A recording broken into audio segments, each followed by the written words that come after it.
In today's video, I'm going to teach you how to split by Excel group.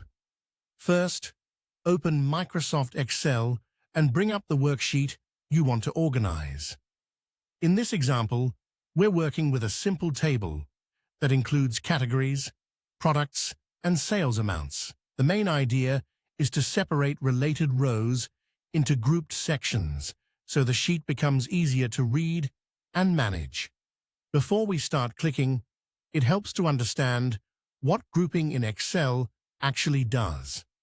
Grouping allows you to organize rows or columns into sections that can be expanded or collapsed whenever you need. This is especially useful when you're working with large data sets, financial reports, summaries, or any worksheet where you want to hide detail temporarily without deleting anything.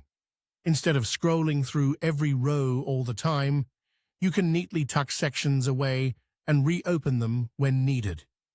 For this demonstration, imagine a dataset with one category for electronics and another for furniture. Under electronics, you might have products like a laptop, mouse, and keyboard, each with its own sales value.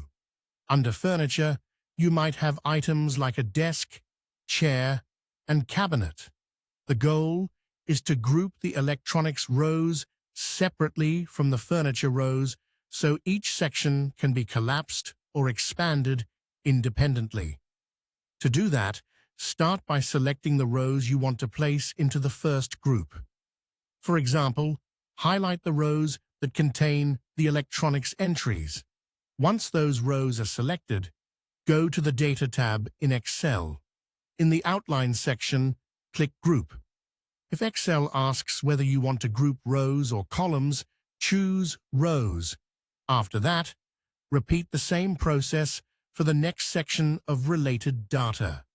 Select the rows that belong to furniture, return to the Data tab, click Group again, and choose Rows if prompted. At this point, Excel will create separate row groups for each category.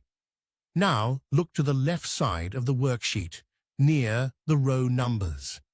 You should see small minus and plus controls appear. Click the minus sign to collapse a group and hide its detailed rows.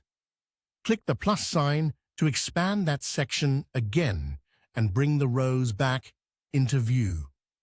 This gives you a cleaner layout and makes it much easier to focus only on the parts of the worksheet you need at that moment.